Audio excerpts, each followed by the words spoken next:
In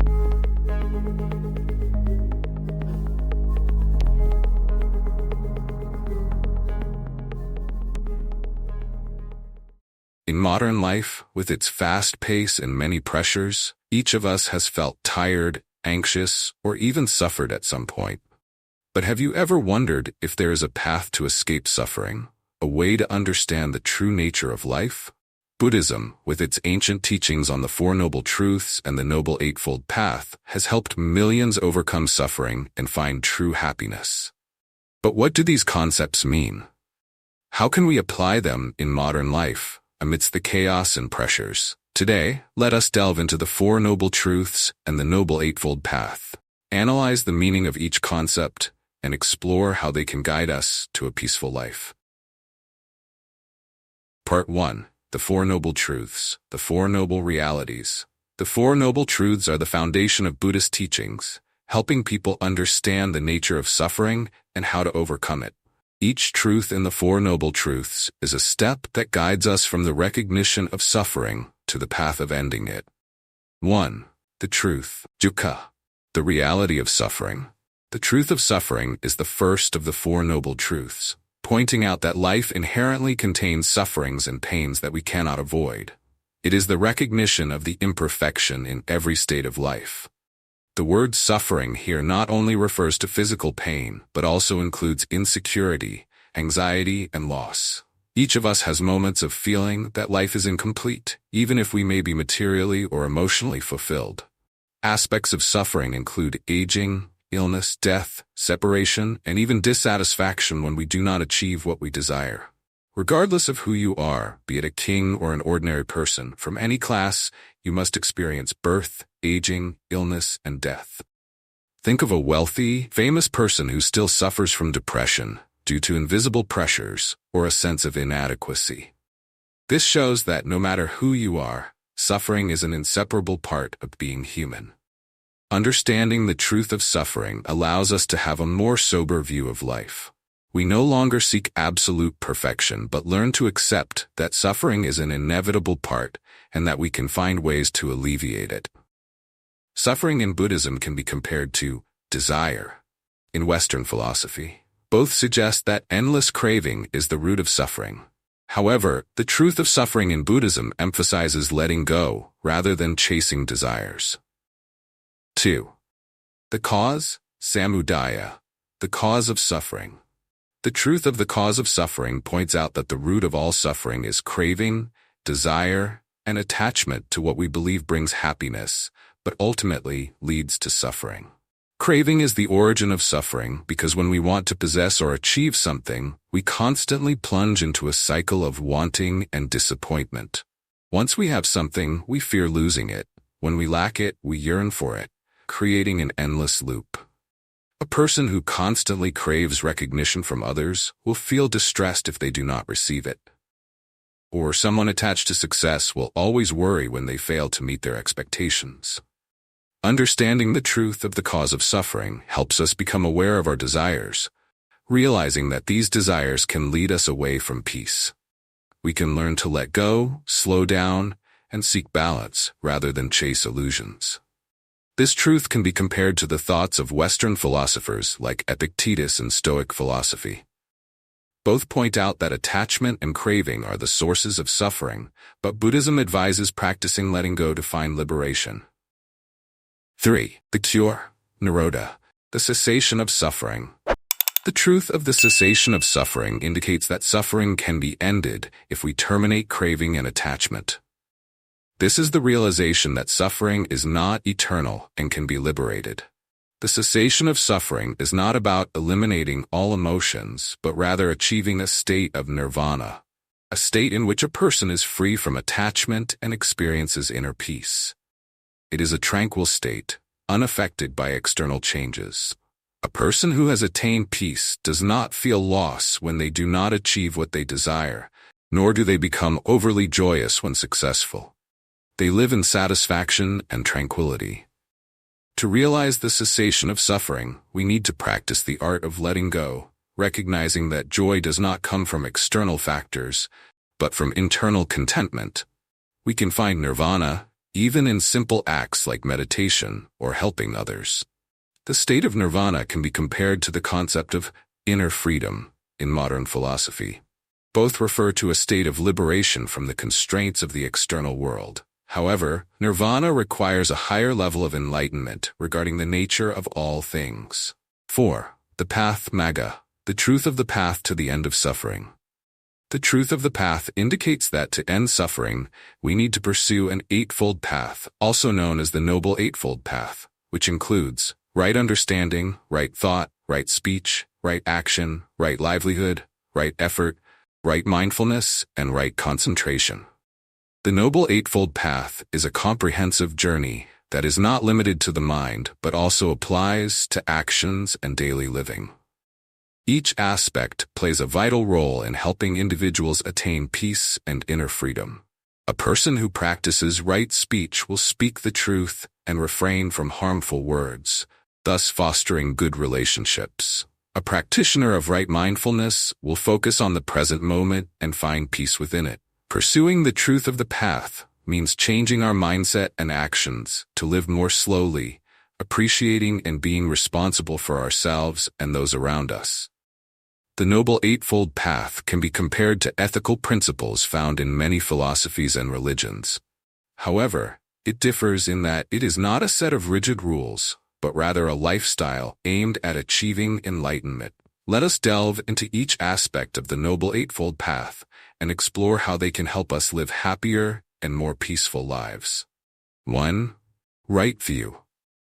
Right view is the correct understanding of the nature of life, particularly the understanding of the Four Noble Truths: suffering, the cause of suffering, the cessation of suffering, and the path leading to the cessation of suffering, the Noble Eightfold Path. This means seeing life clearly, recognizing the causes of suffering, and understanding that suffering is part of life, but we can escape it.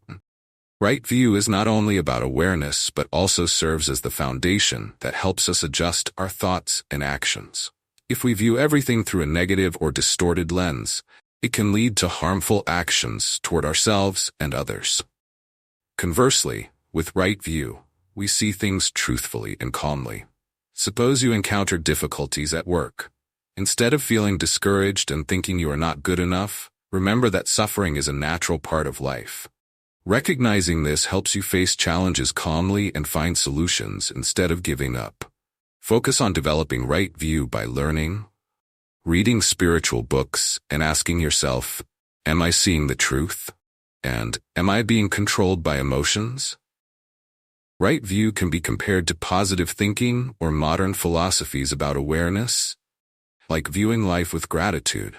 However, right view requires us to see the bare truth without excessive optimism or pessimism. 2. Right intention.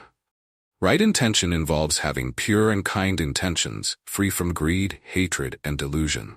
It is the intention that leads us toward compassion, non-harm, and a clean mind. Our thoughts shape our actions. If our intentions are not right, our actions may harm others or ourselves. Right intention helps us adjust our minds to make positive and constructive decisions. When you feel angry with someone, right intention helps you find out why you have those thoughts and whether they bring any true benefit. Instead of confronting them, you might choose to resolve the situation with compassion. Before any action or decision, pause and ask yourself, are my intentions good? Am I intentionally causing harm? This will guide your thoughts in a positive and kind direction. Right intention can be compared to ethical principles in various religions and philosophies, like, treat others as you would like to be treated. However, right intention is not only about actions, but also about adjusting the root of our inner intentions. 3. Right speech. Right speech involves speaking truthfully without causing harm, lying, using foul language, or slandering. Right speech requires us to think carefully before we speak to ensure that our words bring peace, understanding, and kindness. Words have great power. They can heal, but they can also hurt. When we practice right speech, we cultivate carefulness and honesty in communication, thus building stronger relationships with others. When you disagree with someone, instead of harshly criticizing them, use words to express your opinion gently, clearly, and respectfully. This helps you maintain good relationships and minimizes conflict. Always remind yourself, are my words golden before saying anything? When you speak with the intent to help, comfort, and build up, you are practicing right speech. Right speech can be compared to the principle of speaking correctly in other religions. However, it goes further by requiring not only honesty, but also that speech be constructive and compassionate. Fear. Right action. Right action involves correct actions that do not cause harm to others or to oneself. This includes abstaining from behaviors such as killing, stealing, and sexual misconduct. Our actions affect not only ourselves, but also those around us. Right action encourages us to think before acting, to ensure our actions are righteous and do no harm. For example, if you are considering an unethical action for personal gain, remember that right action is about living a righteous, honest, and moral life. Always consider the long-term consequences of your actions and act for the common good, rather than for personal gain alone. Right action can be compared to the common ethical rules in modern society, but it requires a higher level of renunciation and mindfulness to ensure actions are as wholesome as possible. 5. Right livelihood. Right livelihood involves choosing a way of life and work that does no harm and does not hurt others or pollute the environment. Many people today work without considering the long-term impact on the community or the environment. Right livelihood encourages us to choose work that does no harm and fosters an ethical lifestyle. If your job harms the environment or exploits the labor of others, consider ways to change it to ensure that your life contributes positively to society. Try thinking about switching jobs if possible, or adjusting your work to make it more ethical. In modern society, right livelihood can be viewed as part of the green and sustainable living movement. However, the difference is that right livelihood emphasizes the awareness of karma and ethics. Number 6. Right effort. Right effort is the correct endeavor to eliminate negative thoughts and actions while maintaining and developing positive ones. It is a commitment to goodness, continually striving to develop good qualities and eliminate bad habits. Effort is not just about exertion, but also about being mindful in your efforts. In modern life, we easily get caught up in work and pressure and sometimes neglect mindful effort for the soul. Right effort reminds us to strive consciously in balance, avoiding greed, envy, and laziness. Suppose you are trying to maintain a daily meditation habit but sometimes feel lazy or distracted. Right effort here reminds you to stay determined and persevere in practice, even when faced with challenges. This also applies to building healthy habits like exercising, eating moderately, and studying. Set small goals and focus on each step forward. Ask yourself daily, what have I done today to get closer to my goal? Remind yourself to be diligent without putting too much pressure on yourself. Right effort can be compared to motivation and discipline in modern life. However, it goes further, requiring us to strive not only for personal goals, but also for spiritual development and long-term happiness. 7. Right mindfulness. Right mindfulness is the awareness and clear recognition of each thought, emotion, and action in the present moment. It involves maintaining non-judgmental attention to oneself and to what is happening around, helping us better understand our thoughts and behaviors. In-depth analysis. In modern life, with countless distractions from technology and social media, right mindfulness helps us stay focused and live in the present moment. This not only improves mental well-being, but also helps reduce stress and anxiety. When we practice right mindfulness, we can control our reactions to situations rather than letting emotions take over. A simple example of right mindfulness is practicing meditation each morning to start the day calmly and comfortably. Or, when eating, instead of watching your phone, focus on the taste and savor each bite. This not only allows you to enjoy the meal, but also helps you control overeating. Practice right mindfulness by dedicating a few minutes each day to meditation, focusing on your breath and bodily sensations. When you notice yourself distracted, gently bring your mind back to the present moment. Right mindfulness in Buddhism is similar to the concept of mindfulness in modern psychology. However, right mindfulness in Buddhism is not only about concentration, but also a way for us to deeply understand and control our inner self, emphasizing letting go of the ego and attachment. 8. Right concentration. Right concentration is the ability to focus deeply and steadily on a single object, often through meditation, to achieve inner peace and clear insight. It is a state of mind undisturbed by external thoughts or emotions. Right concentration helps us develop the ability to control and master our minds. In a world full of stress and distractions, the focus and stability of right concentration help us attain peace and profound understanding. When we achieve right concentration, we can approach everything with a clear and bright mind. An application of right concentration is practicing meditation daily. You can start with short meditation sessions, about 10 to 15 minutes, focusing on a single point, like your breath. Gradually, you will find your mind becoming more stable and peaceful. Through our journey in exploring the Four Noble Truths and the Noble Eightfold Path, we see that Buddhism is not just ancient teachings, but also a practical path to help us find peace and true happiness in modern life.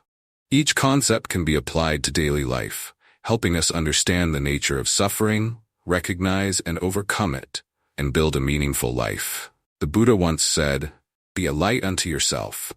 Rely on yourself. Do not depend on anyone else." This saying reminds us that happiness and liberation are in our own hands.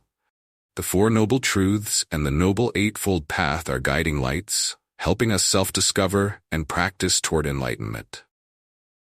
Another teaching from the Buddha: do not believe anything simply because you have heard it. Do not believe anything simply because it is spoken by many.